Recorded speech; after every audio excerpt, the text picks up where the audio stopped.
Hyvää sunnuntai-iltapäivää täältä MTV:n sääruudusta. Olen meteorologi Riitta Bernström.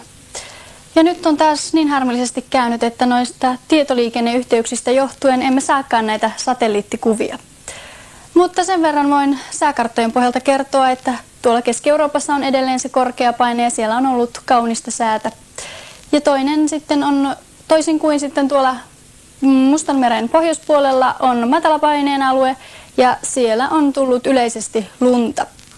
Ja Suomessa on ollut Etelä- ja Keski-Suomessa jonkin verran tuommoista matalaa pilveä. Pohjois-Suomessa se pilvisyys on ollut sitten runsaampaakin. Ja ihan tuossa rannikolla se on jonkin verran jopa repeillyt tuo pilvisyys. Tai siis on ollut jonkin verran vähemmänkin sitä pilveä.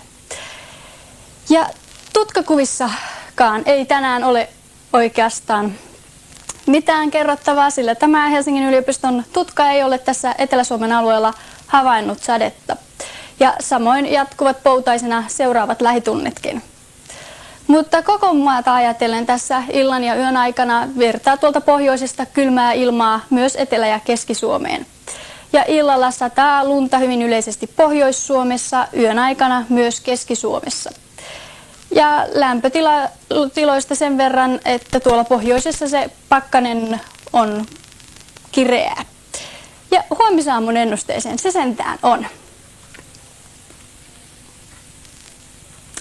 Eli huomisaamuna tämä sadealue on tullut tänne etelään. Siinä sataa etelässä lunta tai räntää. Täällä Keski-Suomessa, Pohjois-Suomessa tämä pilvisyys on jonkin verran rakoilevaa ja pakkaslukemat ovat sitten sen mukaan kovia. Eli aivan tässä etelässä ollaan siinä nollan tuntumassa. Keski-Suomessa on 2–6 astetta pakkasta ja sitten on reilu 10 tuolla pohjoisessa. Ja Länsi-Lapissa se voi olla sitäkin kovempaa. Tämä tässä nyt, mutta toivottavasti saamme kello 18 lähetykseen niitä satelliittikuvia.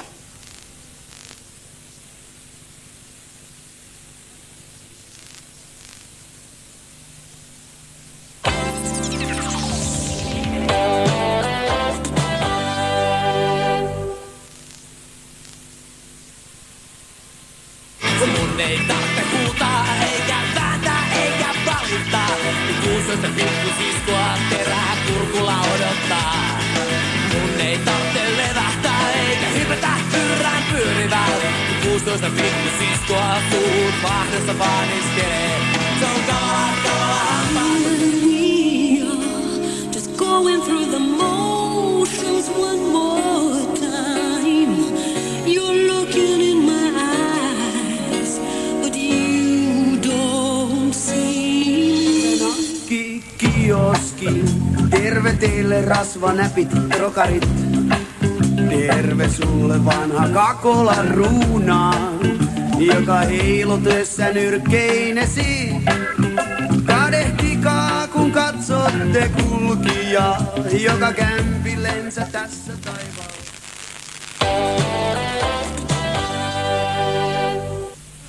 Karataan yhdessä. Leningradiin. Bostoniin. Ei, kyllä me Leningradiin karkaamme. Bostoniin me karkaamme. Ja sepä tässä jälkeen suoraan sitten Leningradiin.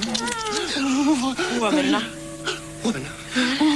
Kyllä töissä ihmettelevät, kun näkevät tyhjän pallin ja tyhjän kiskin. Toinen osa sarjasta Älä itke Iines nähdään 22. marraskuuta kello 22.30 Ykkösverkossa. Ja siinä ulosottomies on vihdoinkin päässyt Iineksen kanssa kahden.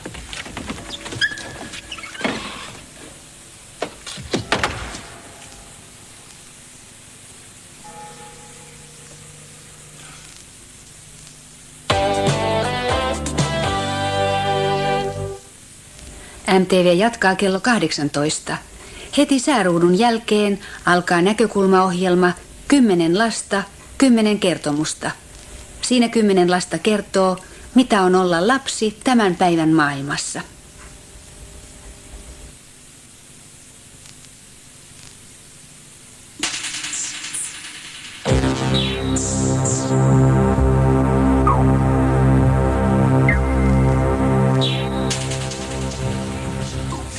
Päivää. Päivää. Minua on alkanut kiinnostamaan, että minkäköhänlaista siellä taivaassa mahtaa olla. Voisitteko te ehkä auttaa? Jaa, katsotaan. Kyllä meillä varmaan monenlaista löytyy siitä. Minkälainen taivas sinua kiinnostaa? Tähtitaivas ja avaruusko? Siitä on tämä lehtikin. Science fictionia löytyy sekä lehtinä että kirjoina. Taivas on kyllä esitelty tietosanakirjassakin. Uskontojen taivaasta löytyy monenmoista. Haluatko tutustua vain kristilliseen taivaaseen? Siitä on sekä tietopuolista aineistoa että romaaneja ja runoja. Islamilaisten taivas taitaa olla lupaavampi miehille kuin naisille. Mutta ehkä sinua kiinnostaa kuvallinen näkemys. Taivasta on maalattu paljon, niin myös muuten helvettiä. Varsinaisia valokuvakirjoja ei sentään taida löytyä. Mutta löytyypä meiltä vielä taivaallista musiikkiakin. Niin että minkälainen taivas sinua oikein kiinnostaa? No kyllä oikeastaan nämä kaikki. Voisikohan näitä selailla jossakin? Tuolla opintolukusalissa, ole hyvä. Kiitos. Kannatti kysyä kirjastosta.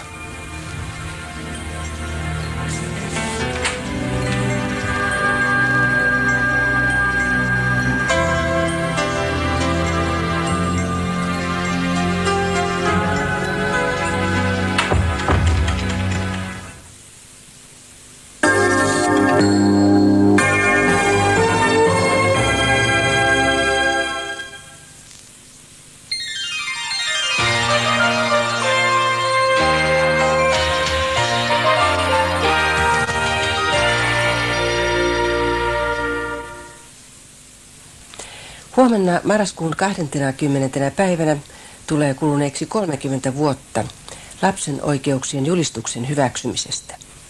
Keravan keskustan koulun 10-vuotiaat musiikkiluokkalaiset viettävät nyt Laulupuu-ohjelmassa lasten oikeuksien juhlaa.